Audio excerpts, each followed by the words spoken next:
studio today with Patrick James. Patrick, hello. Hello, Edward. And Liam Carmichael. Liam, hello. Good afternoon. We are here, chaps, to talk about morning routines. Aye. And maybe a bit of context. So I just put up on Instagram a couple of days ago a bit of an update on what I was doing routine-wise throughout my day. So started with morning, workday routines, and then nighttime routines. And I had a few people just kind of dig in and ask the question, it would be cool if you could actually talk about why you've selected these routines. I think a lot of people looked at the list and was like, fuck, that's really overwhelming. I wouldn't even know where to start. I don't know how someone can fit that much into their day. But of course, a lot of these things have been cultivated over a long period of time. And I know both of you chaps also have pretty regimented routines, morning, probably during the day and nighttime. I think all three of us are probably quite prolific on our social media about talking about our routines as well. So today's podcast is going to be about talking about our routines, but not just what the routines are. I'm also interested to hear why you decided to make that a routine and what benefits you find it contributes or adds to your day. So before we dig into this, I have in front of me our morning routines all written out. I just simply taken a screen grab from mine from social media. I have Liam's and Paddy's here, and looking at our morning routines, actually, a lot of similarities between the three of us. That's so nice to hear, Ed. It is nice to hear, Patrick. I realised, sorry, just as we start this episode, we haven't had our usual fluff. Oh, our little chin wag. fluff. Patrick, how's your morning this morning? What have you been up to? As the listeners that have been tuning in the last few weeks know, it's a standard Thursday for me to go for a little swim, which has been very nice. And you go for your standard little surf ski. Yes, and we crossed paths today. We did. We said hello from socially distanced. Yeah, I was surf skiing out in the wilderness by myself, chasing after some wake surf boats, trying to find some waves which were non-existent, and I heard a scream from the land.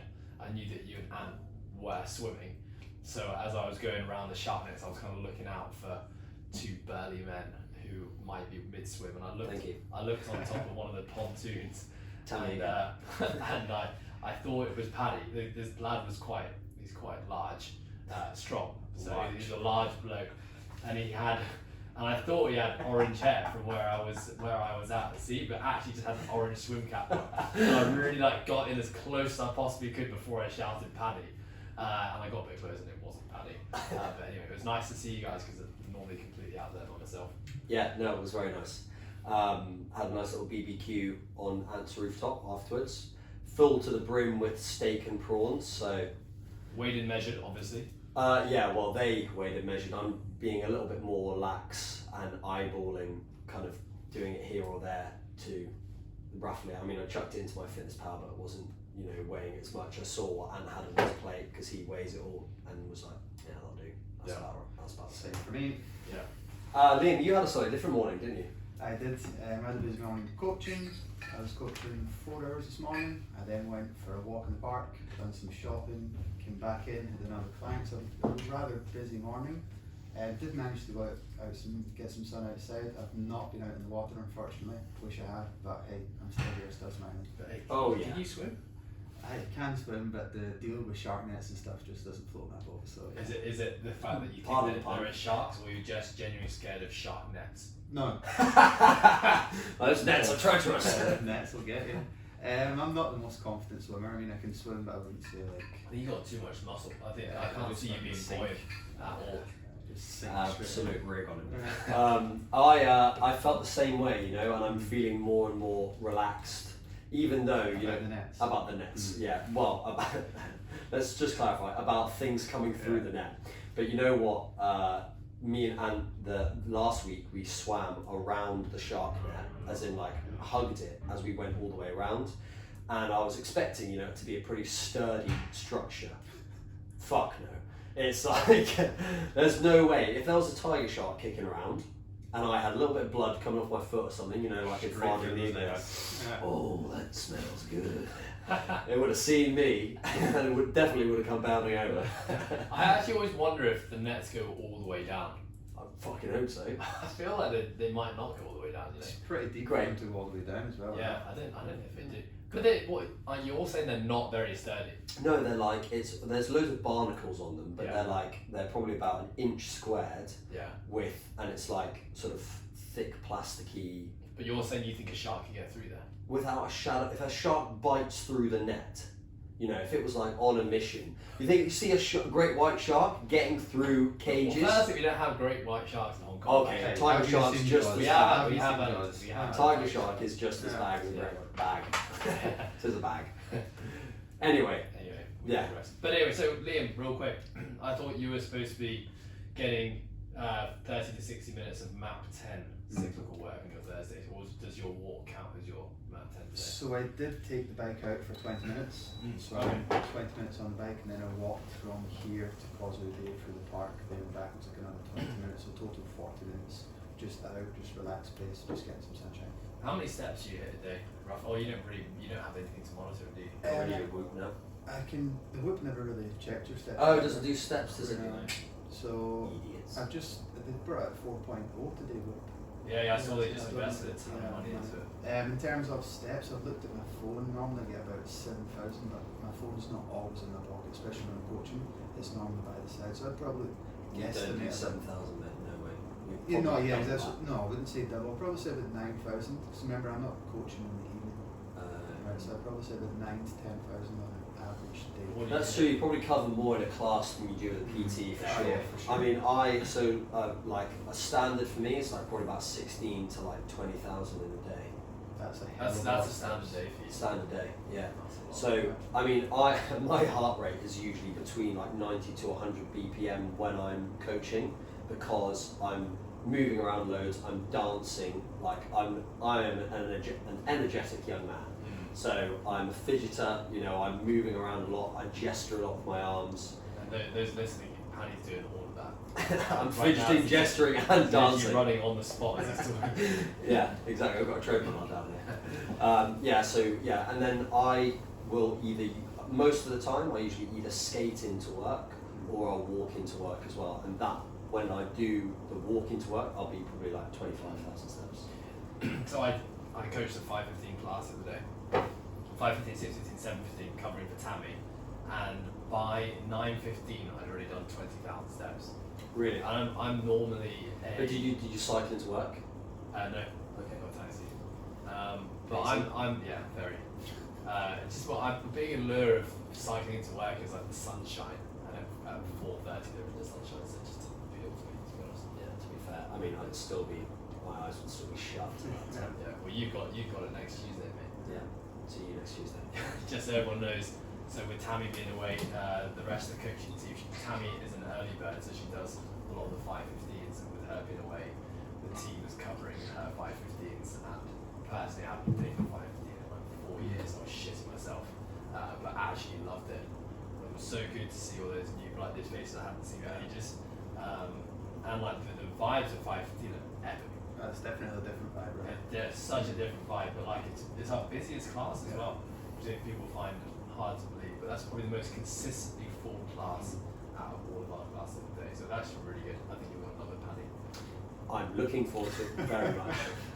That's not sarcasm, yeah. I am. The only thing I'm worried about is that the night before I actually if I've got to wake up for something that's a bit out of the norm, and we'll talk about this in the pod, but if I've got to wake up, or I know I need to wake up for something, that's out of the routine. So bad. So that's even actually not really? Sometimes like if it's like something I really have to you can't miss it. There's no way. It's like it's funny because I always used to have that when I used to coach 5:15. I coached at 5:15 for like 7 years, and most days when I would coach at 5:15, I'd have a bad night's sleep just because of the anxiety of the worry. Because you're not just coming in to coach a class, you're opening up the gym, and if you don't come in, like there's a bunch of people who just don't get into the gym. There's a lot more, like you said, a lot more responsibilities.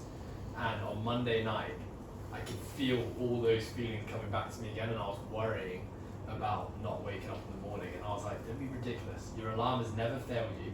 I've got one of those like light alarm clocks. It's fucking awesome. It's never failed you. This is no different.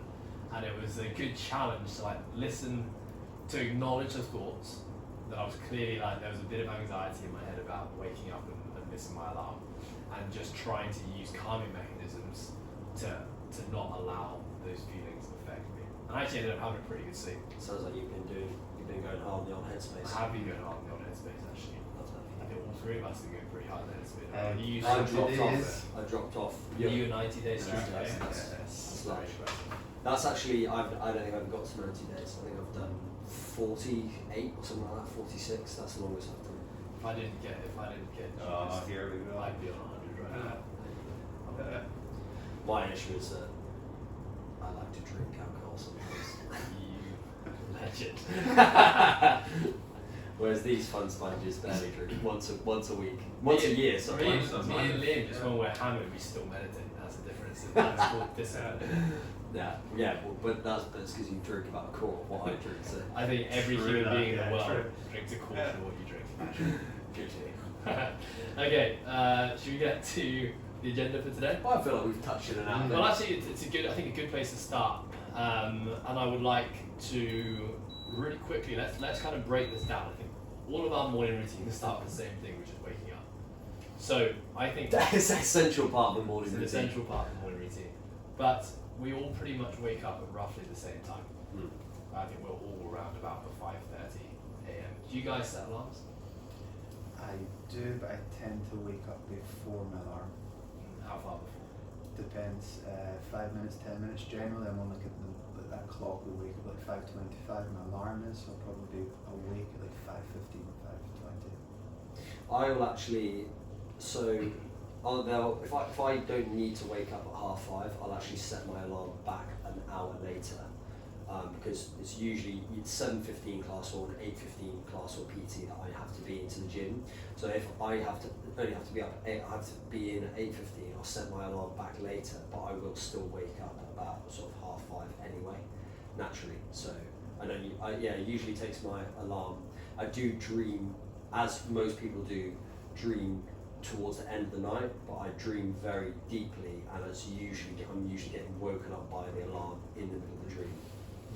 Why do you set the alarm back an hour? Just to give yourself a buffer in case you're able to. Yeah, exactly that. So like because if you take what you can get, if you can get another half an hour of sleep when you don't need to, then when you don't need to wake up a little bit earlier, like I'll always take the sleep over an extra half an hour to chill out in the morning or whatever, because I always give myself a decent amount of time to get ready for work. I'm never someone that's like out the door fast.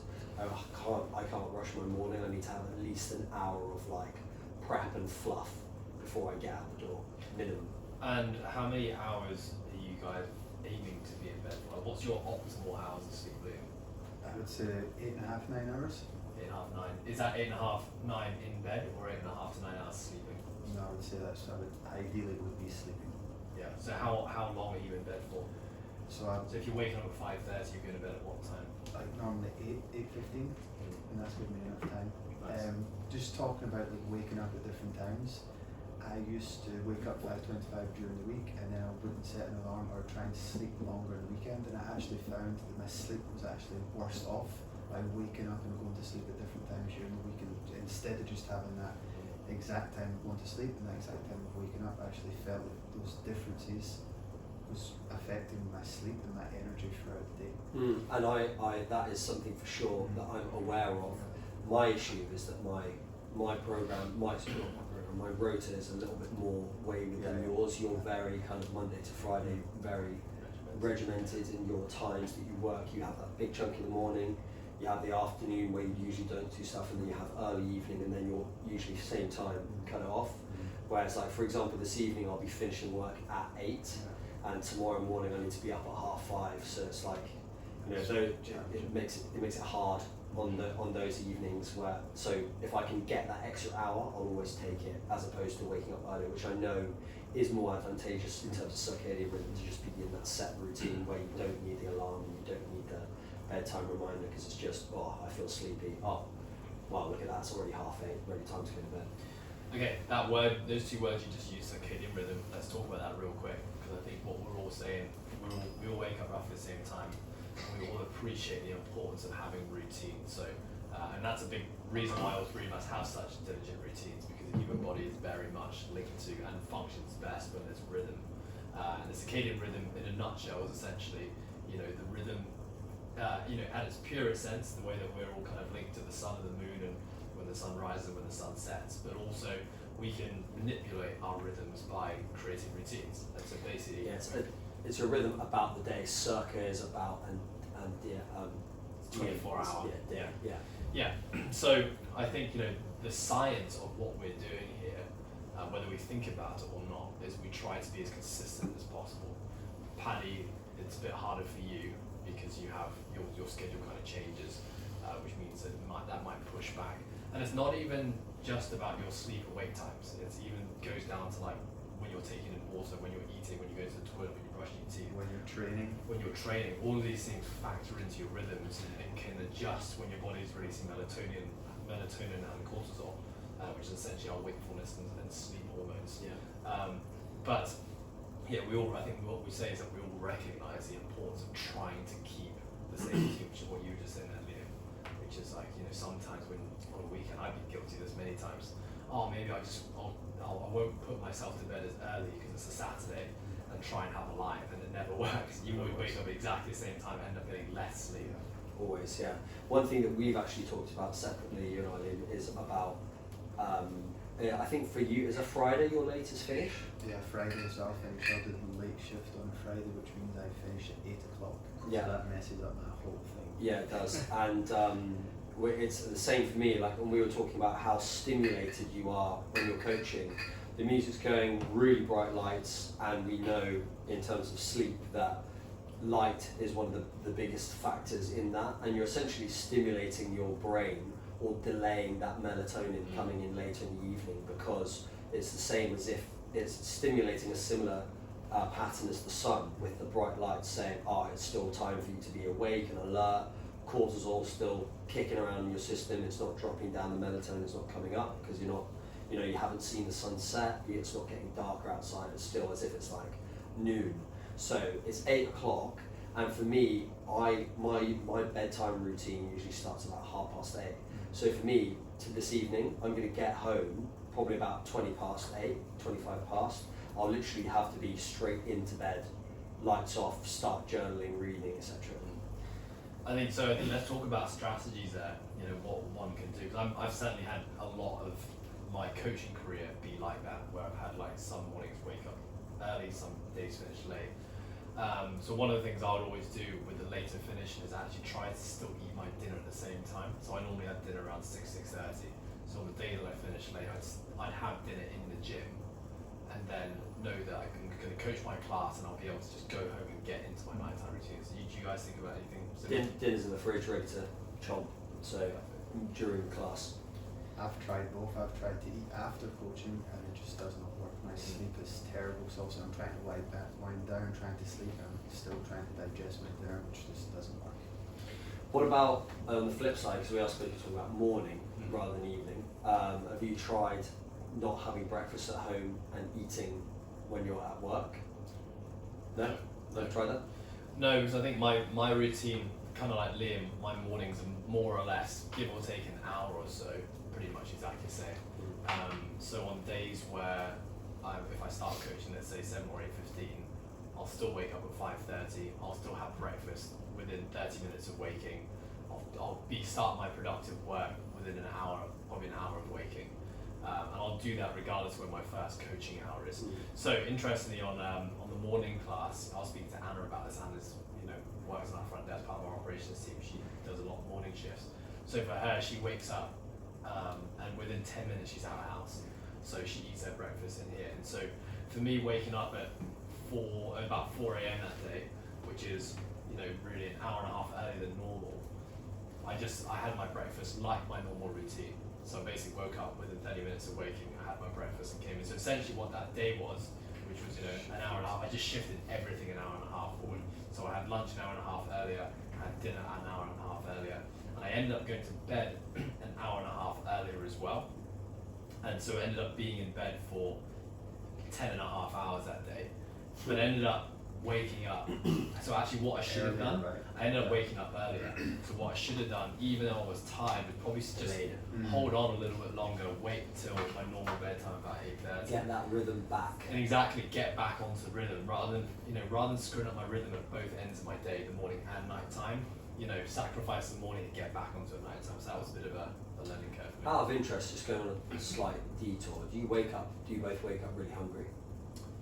Or not? Or is it more like I need to eat as opposed, as in like I need to eat because I should eat, not I need to eat because I'm hungry? Sometimes I'll wake up, I think about this a lot. Sometimes I wake up and genuinely hungry. Like genuinely last night, this is really weird. I haven't done this in fucking forever, but I woke up at 12 o'clock in the morning and had to eat a bagel.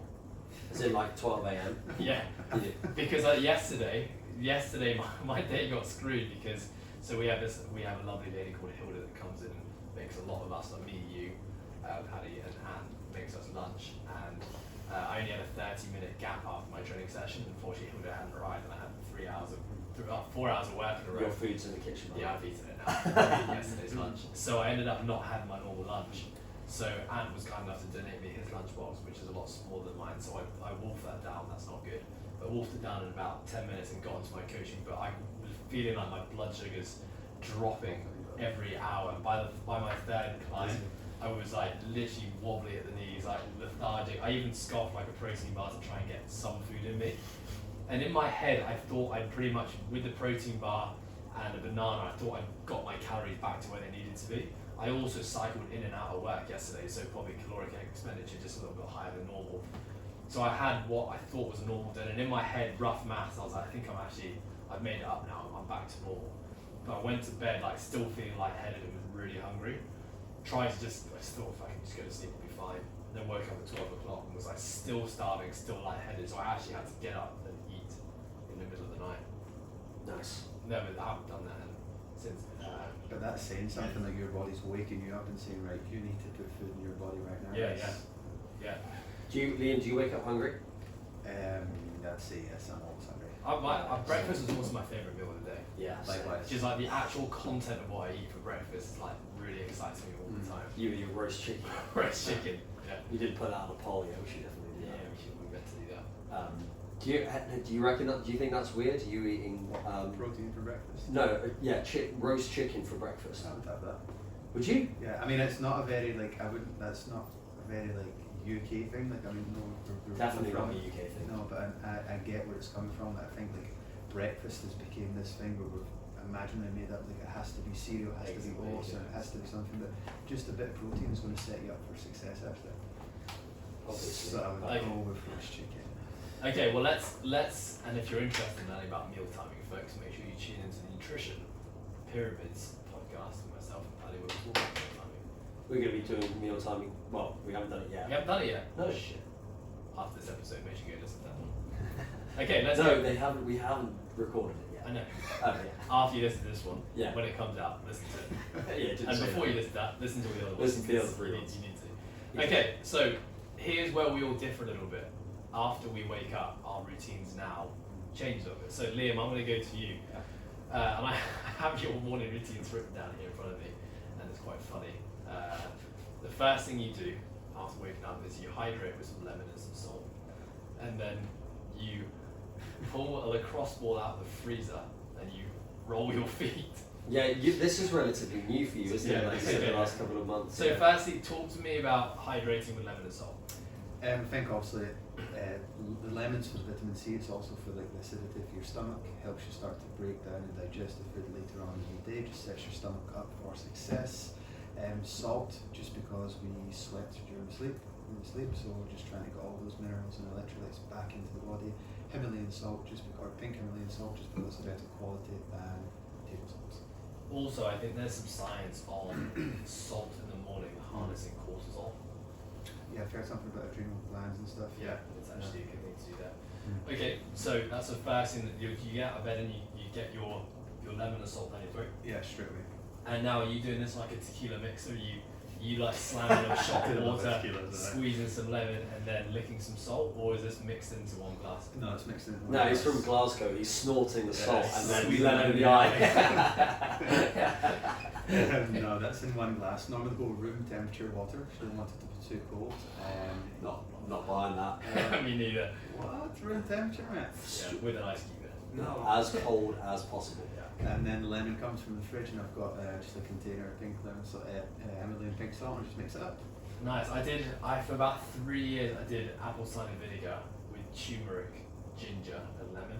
See, they say it's pretty tough. Any noticed anything tangible difference with it? Honestly, I didn't. When I moved into my new house, which has been about 6 months, I thought I'm gonna stop that routine. But there is a lot of science to support the importance from a digestive standpoint, similar to the kind of lemon and salt.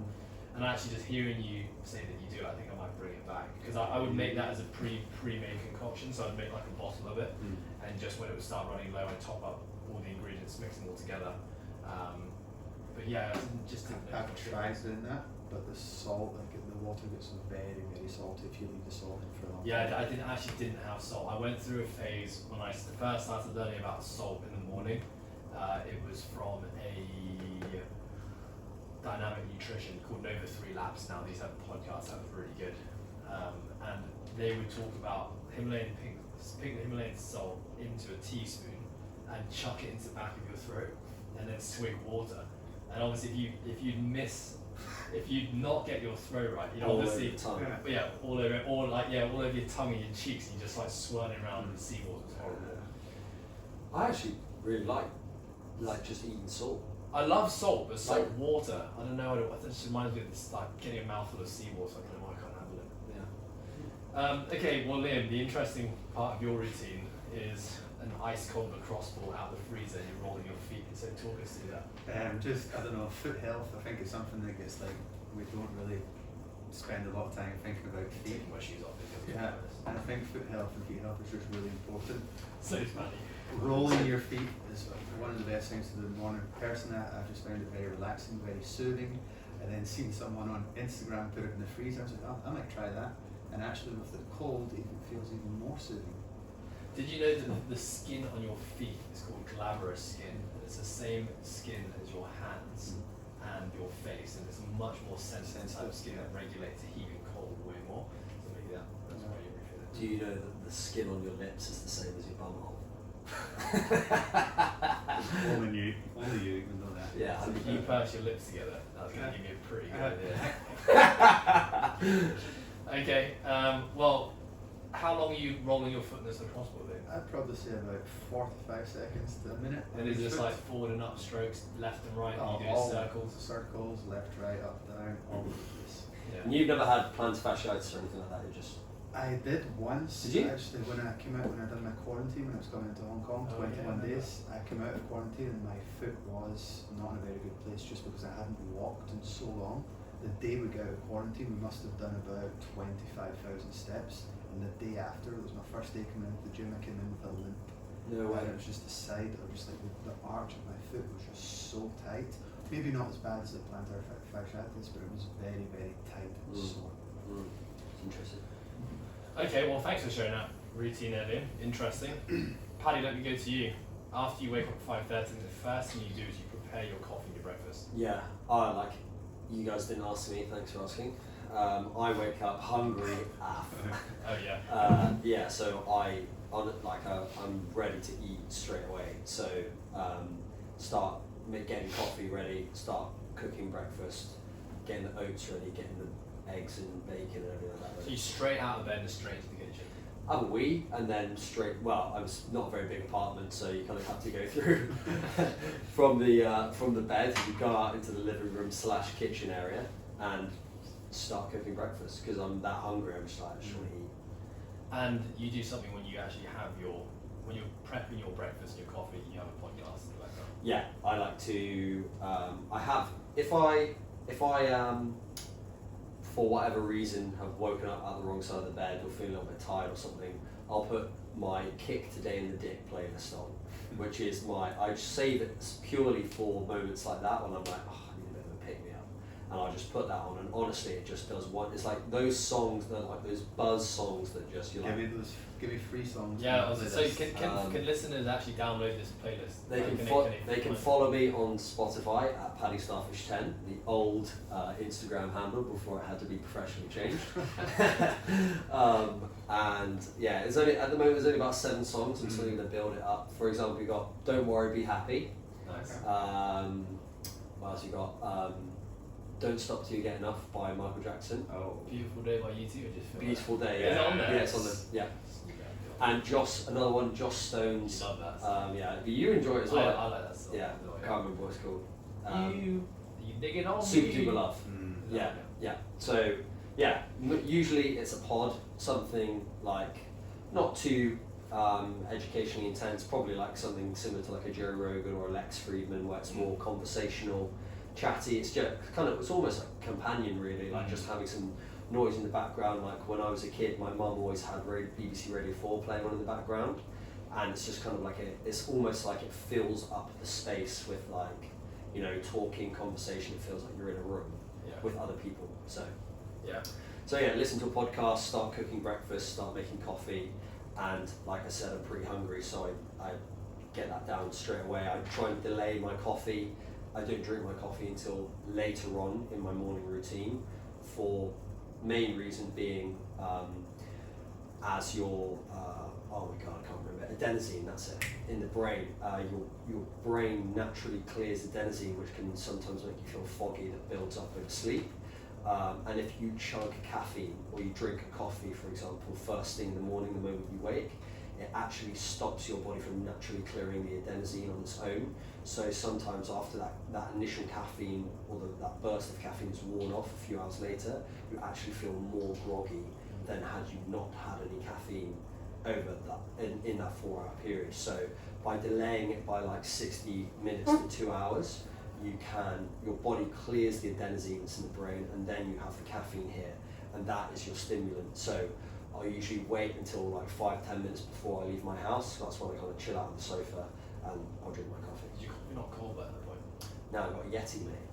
Boiling hot. Oh, so you basically brew your coffee, put it in the Yeti, Yeah, and drink it out of the Yeti. Yeah, it's like a normal like coffee mug thing. You can chuck the lid on and it stays like scalding hot for like hours. Yeah, like I've been like ran rope sessions in like, when I used to work as an outdoor activity instructor, in like 2 degrees with a cup of tea. I'd forget about it for like 2 hours, and it's like literally freezing cold, wearing like 8 layers, come back and I'd scald my lips on the cup of tea.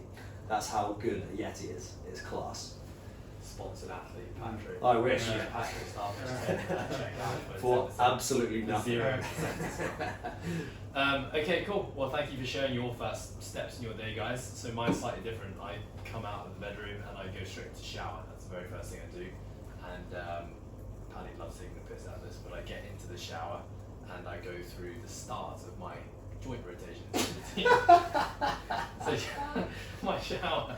I think when I put this on Instagram, a lot of people, firstly, people were like, they didn't know what cars was. They were like, how do you put a car in your shower? And that's weird. And then secondly, I think, so to context, I have a bathtub as a shower. And so I'm standing up, it's not very wide. I hate that for you. Yeah, I know. It was a decision I had to make when I was moving, but I really wanted a bathtub. I don't have space for both. I do love a stand-up shower, but I've always wanted a bathtub, and now I have one of them. I do love a bath though, like a yeah, really proper I bath. just never use it. You know what I normally do now? Just sit in the bath with a shower on. Yeah, makes sense. Yeah, I could just go in the Like shower. go to when you're hungry, man. Yeah. Anyway, so my joint rotations routine, and Paddy, I know you started doing this. You still doing it? I stopped and I'm starting it up. Yeah. So basically going through every joint, starting with your toes and working all the way up to your neck. And I just take it through 3-4 rotations, and it's essentially like just waking up everything in my body. So actually, when I get into the shower, I start with a warm shower, and then for the last minute, I'll turn it onto like a cold blast. And obviously, Hong Kong summertime, a cold blast is more like a lukewarm blast. But as the temperature drops now, actually today was quite a bit cooler. I don't know if you guys noticed, but I think that the shower temperature will definitely get a lot colder. And I used to always just go straight in the colder setting. Shock. And like actually part of that shock of like the gasp reflex, there's a hormonal release there that actually is really good for you first thing in the morning. But I kind of just didn't want to do it anymore. It's really tough, especially if you're feeling a bit tired. Yeah. Like, I've gone through stages of doing that, and then just some mornings you're like, oh, I just want to hug. Like, I just want to. Cold. Yeah, So it's properly. like, what do you? But I think as well, going through because I've got a joint routine that I do in the shower now. Like you don't really want to be shivering when you're trying to take your joints. So I actually use. You're trying to warm them up. Yeah, exactly. Warm them up, and then I finish with a cold. And I think there's a lot of science behind cold showers in the morning. So not only from a sympathetic standpoint of like shocking the system and waking you up, like you always feel more alive when you come out, but also from a temperature regulation standpoint. We know that it's a day start as your body temperature is heating up as cortisol rises, and by having a cold shower in the morning, it then obviously forces your body to warm the core temperature, which is why warmer showers at night time are good, because it helps cool the core temperature. So there's kind of two reasons why I do that.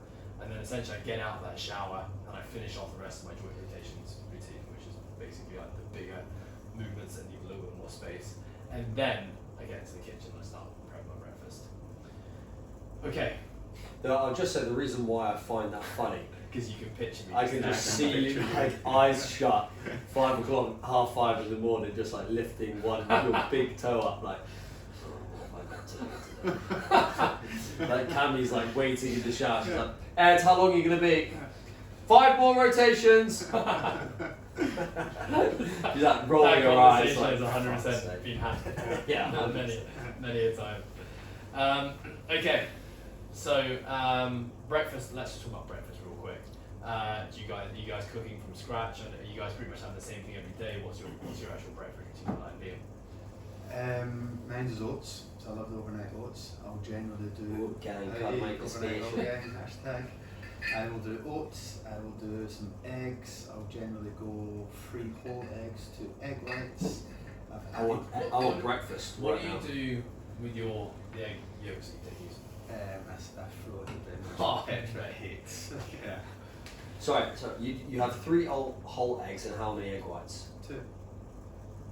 Oh, so you've got 5 eggs in total. Yeah, Okay, 5 eggs. That's right. But I'll generally scramble those eggs. I've been putting some spinach, some spring onion, and I've got myself some chicken sausages. I'm having along with those eggs. Nice, those heckies. So, yeah, they're the heck banging, sausages, aren't they? they're really good. And yeah, no water, because I've had no water before. And yeah, that's generally my breakfast every single day. Every day. Weekends the same. No changes. Generally the same. Maybe the sausage changes to bacon, but generally the oats will always stay. How many eggs are always there? Like eggs are always there. Yeah. You put protein. What you've got in your oats? You putting protein powder in your eggs? I used to put protein, but I've actually brought my protein down a bit, so I don't put protein in, and I've because I didn't used to take the sausages, so I'm now getting protein from the sausage, and I actually and feel 5 fuller, egg whites as well. and I'm feeling a lot fuller from just having the powdered protein, which is a lot better. Yeah, which is cool too. We had. Yeah. How many calories is that, or what are your macros for that breakfast? You know. Roughly, it's about 850, 900. I used to put a lot of fats in with my overnight oats, so there'd be a lot of like chia seeds or pumpkin seeds. I actually took them out just because I had a sore stomach a couple of weeks ago. You guys know about that. So since coming back to the oats, I've not been putting the seeds in. So I've reduced my fats there. It used to be about just over 1,000 with all the seeds and stuff. Took the seeds out, it's sitting about 900 at the moment. Nice. Me, I basically have not two breakfasts straight away, but I've split my breakfast in half. So my breakfast is about 1,200 calories, and I split it up between oats and like breakfast wraps or bagel or muffin, English muffin. So it will be like usually 2 or 3 eggs, 3 or 4 pieces of bacon in a wrap or in a bagel or in a muffin with like cooked in a tiny bit of oil, maybe with some like salsa, ketchup, Tabasco, maybe a bit of cheese. I'll add maybe another 100 calories here or there depending on what I feel in the day, in the morning. But yeah, that will usually be about 600 calories worth of that I'll eat then and there. And then I'll bring my oats with me and I'll eat that. So I'm usually eating that about 6 o'clock in the morning, and then I'll eat at 9 o'clock or ish again, where I'll have my oats, which will have protein powder, oats, honey, frozen fruit, yogurt. So I think we all do something quite similar. We want to have like a separate carbohydrate sauce. Sauce, and it's almost like 2 separate breakfasts, and we have our kind of protein on a separate plate. In terms of when you guys are sitting down to eat breakfast, what else is happening at that point in time?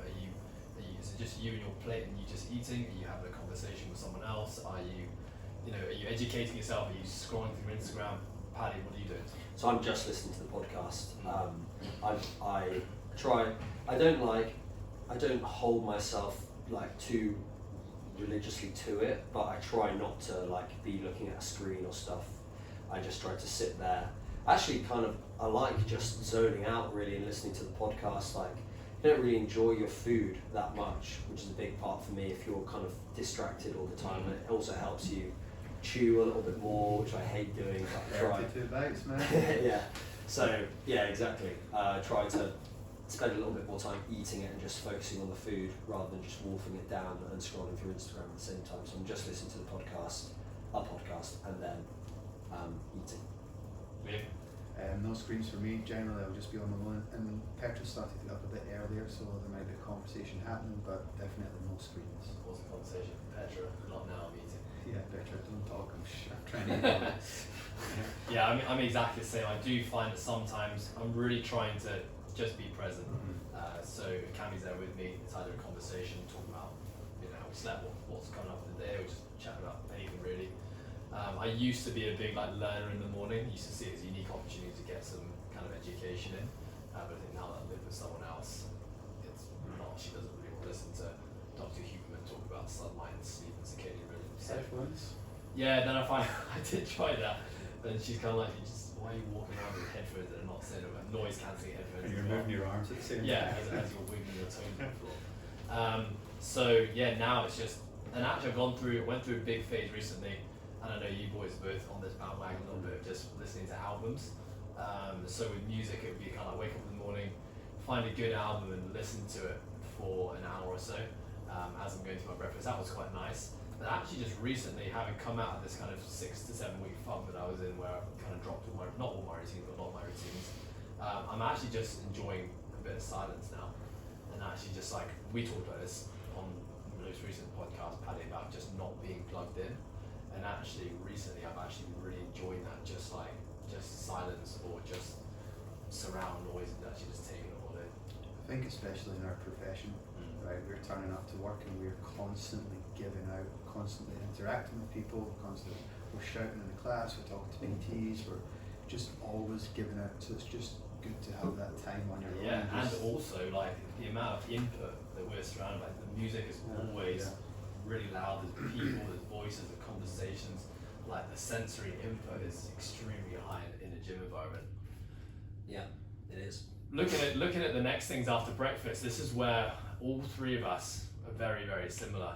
And the two things I see standing out that is consistent is meditation and journaling. I know with you, Liam. Paddy, you're journaling as well. You're a nighttime. I'm a nighttime journaler.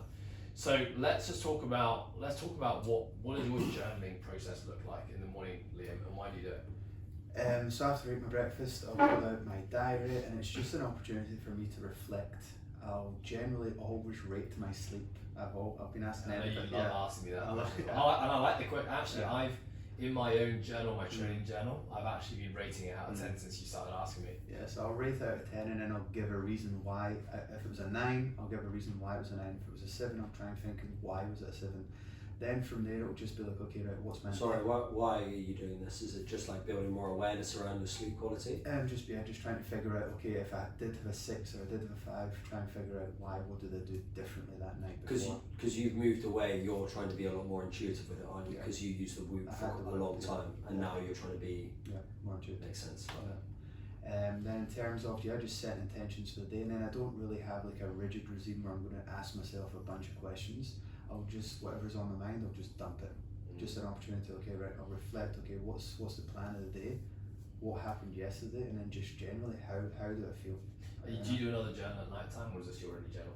No, just do you set a time limit? Do you say okay, just going to write for, or do you have a page, or do you just normally a page, and I normally go 4 or 5 points, I just bullet point them. Would you share with us what, do you know, can you remember what you wrote this morning? Is it, are you going to avoid anything that's emotional? No. So yeah, my sleep, I think I rated my sleep about a 7.5 last night.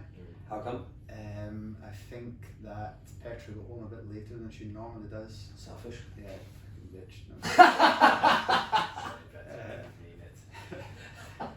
So yeah, then there was obviously we were chatting, and then just again talking about stimulants and stuff. The lights were on a bit later than what they normally are. Also, the very busy day yesterday in terms of training. From training, I'm straight into coaching, an hour and a half of classes. so I didn't eat when I normally eat, so I was a bit hungry.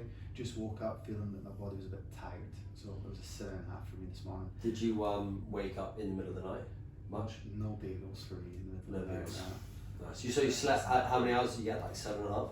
No, more than that. Must have been about 8:15. I don't think I've ever slept 8 hours for about 2 months. Really? Yeah. We'll say that for nighttime routine podcast. Yeah, fine. And then after that, just what else did I write this morning? I wrote. What did I cannot remember. I'd have to pull it out. But yeah, something along the lines of just happy where I am in life right now. Just like excited for everything that's happening and growing. And yeah, I think that was along those lines. It's generally always something positive. Like I won't try and write. There's some negative things in there, but I'll always finish on a positive. Yeah, I do actually the very first thing I do after I wake up is actually I pick up my 5-minute journal, which is on my bedside table, and I will fill in the morning portion of that, and that always starts with, it's always good, it starts with a bit like a quote, something that's generally around the idea of positivity or mindset.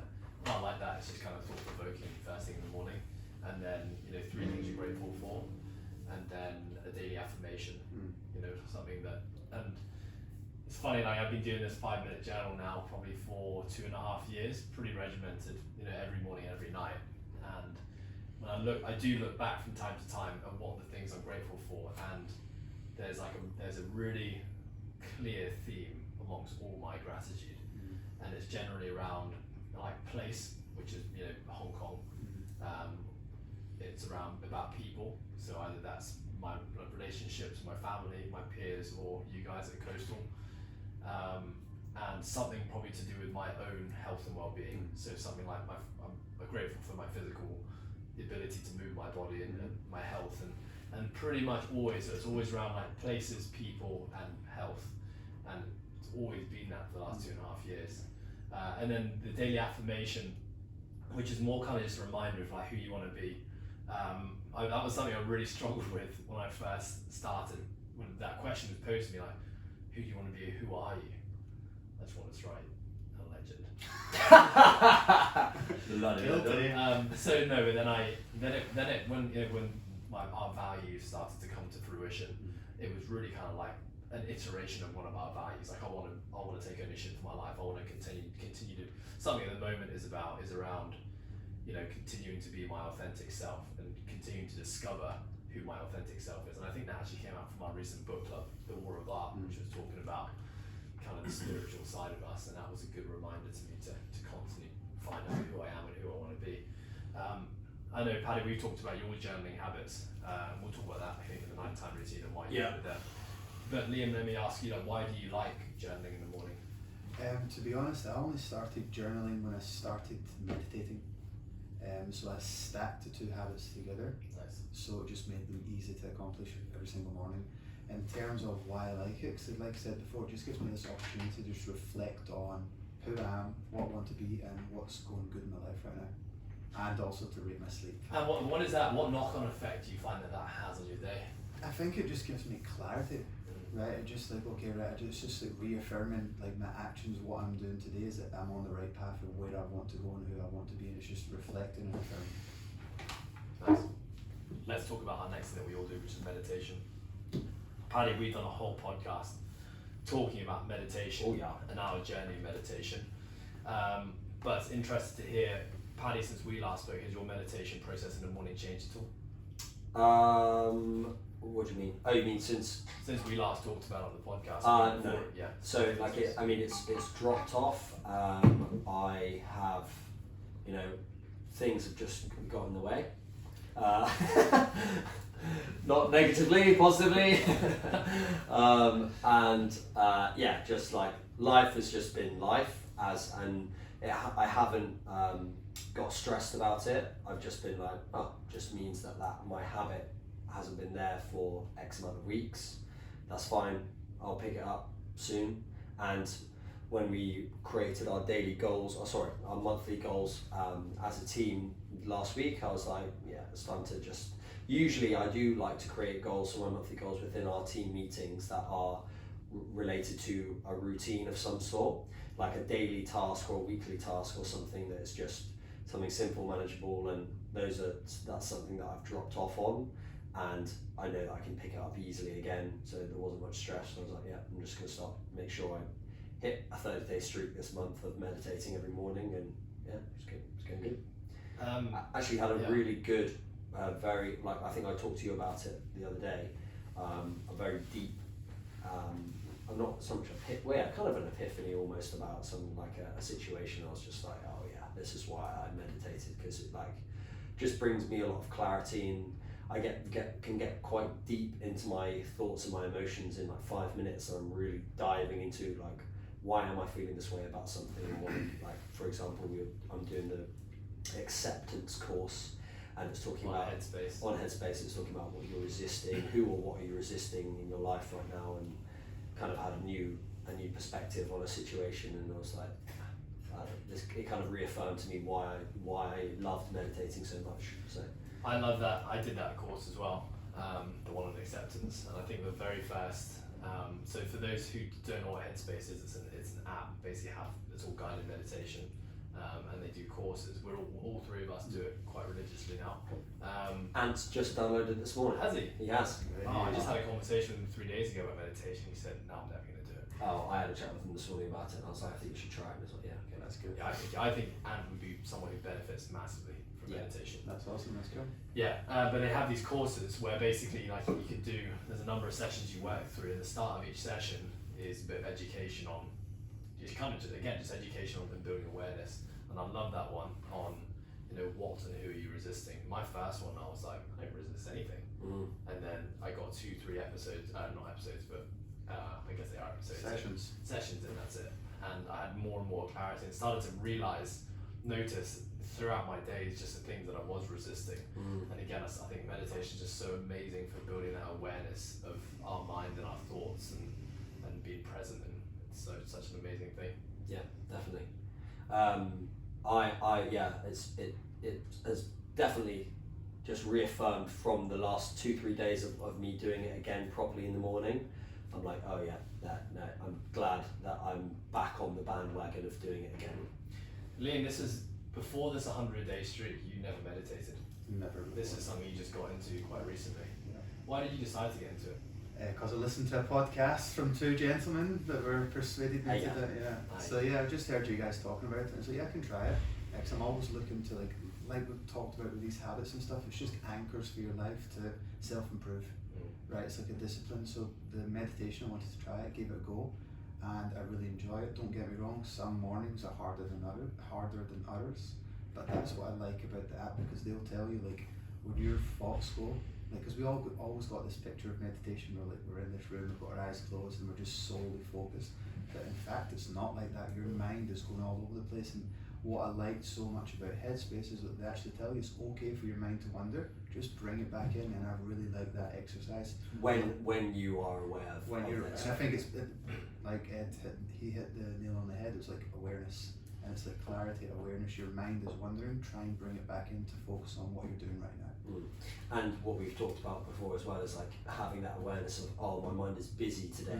What can I do within my day to free that up and give me some more time to just chill out? Similar to the sleep thing, when I'm rating it 9 to 10, right? What did I do wrong? Same with the meditation. If my mind is all over the place, right? Why is my mind all over the place? Maybe I've got something going on with work. Maybe I've got something going on in my personal life. And it just, again, awareness.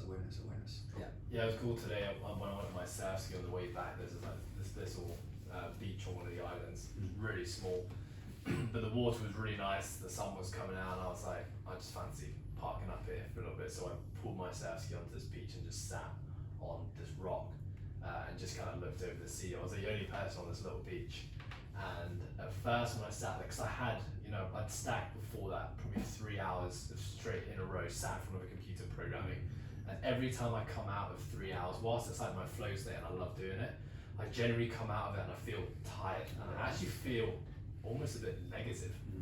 Like the consumption of just thoughts, and just even though I love programming, don't get me wrong, just that stimulation and constant concentration, I come out of that and I'm always I don't actually feel great right now. And going out the surf ski, even though at first I was like, this is just amazing. I'm in the ocean on a surf ski by myself. It's a Thursday and I'm paddling and the sun's out. This is just how lucky am I? Could be worse. Yeah, but then I'm also like, I just have this like not a negative, busy brain that's not appreciating the beauty of what I have around me right now. So after having been out for about 45 minutes, I'm like, I just need to, because when you're on a surf, you're kind of tipping over all the time. There's a skill part of it. You're thinking a lot as well. So I was like, I need to actually just decompress all this. So parts of this beach, sat down, and just, didn't have my headphones, so I couldn't do a Headspace. But I was like, I want to actually try and just meditate without the Headspace in. And at first, just sat there, kept my eyes open because I wanted to take it all in, and was really busy. And recognized the mind was really busy, was thinking about all sorts, what do I have coming up today? What did I do this morning? Thoughts on the future and all sorts. And it was just the ability to bring it back to the breath, bring it back to the physical body, and thinking like, how do I feel right now?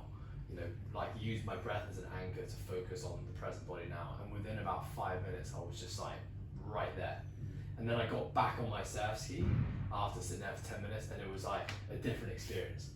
I had this massive shit-eating grin on my face, and I'm going to the water. I'm like, yes, this is what I'm talking about. But I needed that, and I went straight from my computer straight to the surf ski. Didn't have the decompression moment, which we talk about all the time. It's so important to break up stimulus in your day. Otherwise, it just turns into this long, extended hours and hours and hours of just busyness. And that's where we can really lose touch. And I think the more and more I realise my sympathetic system is stimulated, the more negative my thoughts become. And I'm not a negative person, but just generally speaking, the more parasympathetic and relaxed and relaxed I can be, generally the more positive I feel. Yeah, I mean, I had a very similar moment, but last night, Cage and I went down to Repulse, watched the sunset, and swam out to one of the pontoons and just sat there and basically watched. You can't see the full sunset from Repulse. It drops behind the mountain, but you can see all the colours coming through on the backdrop. And I was just like, sat there, like, we didn't need to say much, we were just like looking out. It was just like, zen, and like you can reflect on that. It's just like, just having like 5-10 minutes of just being completely silent, just like even just listening to the water. That's just so good. Yeah. Like, I love moments like that. I love it. Yeah. I think the last thing that we all do in our morning routines is to do with sunlight, actually, Paddy, which you talked about, which is sunlight. And we get this indirectly. I mean, Liam, you walk to work, you live around the corner. Yeah, I walk to work. You also have a rooftop, which you sometimes get on. Sometimes that'll be a weekend thing though. Grab my coffee and I'll go upstairs because I don't have to go to work. Yeah. On a work day, I'll walk to work. It's like 8 minutes, some sunshine. That's when I'll listen to my podcast or music. 8 minutes to work. You wouldn't be able to skate if you lived 8 minutes away. Well, I could, but not so far. I mean, you're skating, so I think all three. I mean, and for me, I'm either biking to work or getting the MTR. And actually, since I got a bike, I've hardly taken the MTR because I've just realised how much better it is to get sunlight into the eyes and like how much it kickstarts my day. Just quickly, do you feel like, I know you had we talked about this in the last pod with your headphones in. Even with your headphones out, do you still feel quite a bit of stress when you're biking in, or do you feel very relaxed?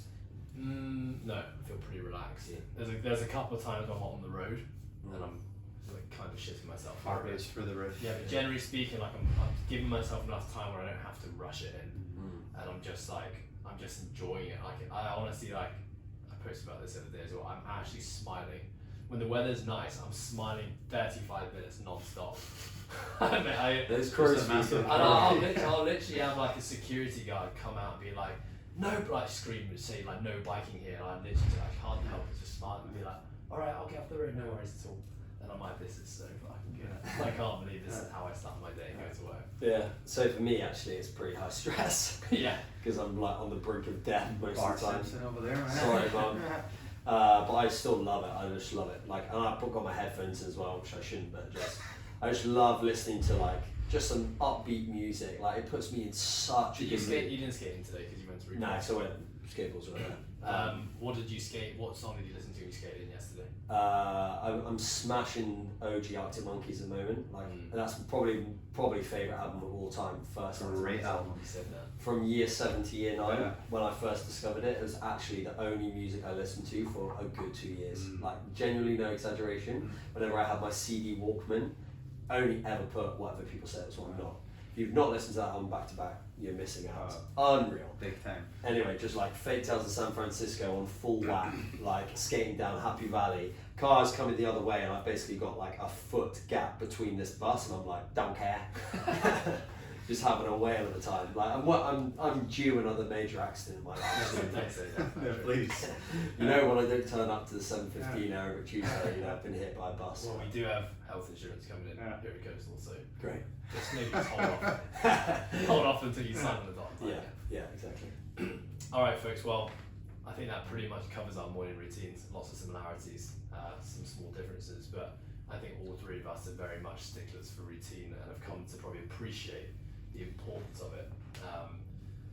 So, speaking from personal experience, it's just that when you know who you want to be and what you want to do on a daily basis, you realise that there are things that need to go in place to allow you to be the best version of yourself. And for some people, maybe they don't have ambition in a day and they don't have things they need to do or a person they want to be, and therefore routines become less, appropriate or needed.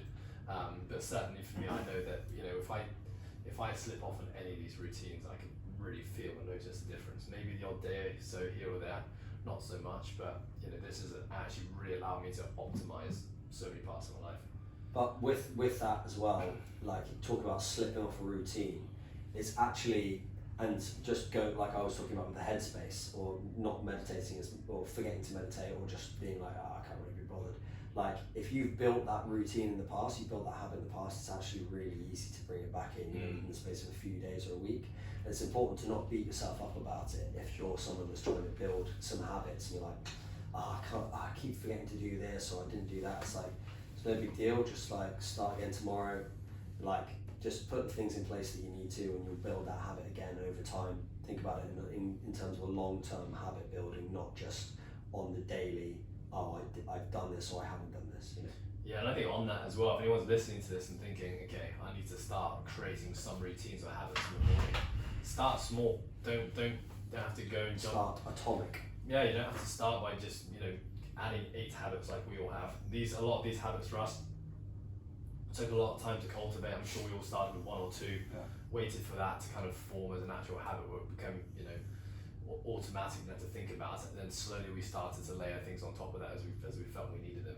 I'm very jealous that you Liam, have been able to build that meditation habit so quickly.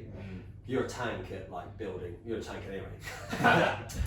But you're a tank at building like habits like that real quick. Like very good at just being regimented. But it took me two and a half years of in and out, dipping in and out of meditation before I actually really properly made it a daily habit. So fair play to you. One thing I would say on like routines and habits is like, guys, go and try stuff out. Just because something works for me, Paddy and Ed, or whatever, doesn't mean it's going to work for you. You've got to go out and you've got to try different things, and you've got to experiment. Just because there's science backing salt and lemon water doesn't mean you're going to have to drink it, right?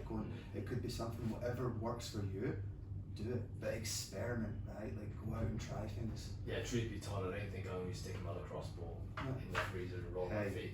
But I mean, actually, my next question is to both of you. After this conversation and hearing about all of our routines, is there anything that you want to add back into your routine, having heard it from someone else? I'm probably going to put lemon in my water. I used to I couldn't drink water unless it had lemon in it. I'm not going to drink salt the water because I put an aggressive amount of salt on my food all day, every day, and I salt my breakfast heavy. So. But you don't take any electrolytes. I don't. I choke Aquarius all day. He does. Yeah, true. He keeps well. Yes, I do. For everyone else as well, you're welcome. Yeah, thank you, Paddy. I'm going to start with my apple cider vinegar, turmeric, lemon, no salt, because I also salt my breakfast very aggressively. I'm going to start that again because Liam, you've inspired me. What about you, Liam? Are you going to add anything in? I would just love to get more sunshine in the morning. That's what I'd love to do. So maybe that's something I have to maybe get up a bit earlier, make time enough or prioritise it to walk onto my rooftop in the morning. But the sun doesn't hit the rooftop in the morning either. Yeah, I think so. I don't have sunlight that comes into my house either. Yeah, it's just sunlight. But yeah, there's if anyone is interested to know about the impact of a window and how much that limits UV light exposure, there are loads of apps on your phone to measure the lux. measures the lux. And if you open a window and you measure the lux of your living room, even if the sun isn't directly shining, it's 4 times the amount. I think it's about 4 times, isn't it? Yeah. Into the whole podcast. Isn't it 10 times less when sunlight's through a window versus through something like that? Yeah, something like that. So I mean, I would even just open my window when I do my meditation on my bay window. Just have the window open. I know that's getting more lux in through my eyes and my skin. Well, chaps, it's been an absolute pleasure as always. It has. And we will see you here next time. See you guys. Cheers. Bye.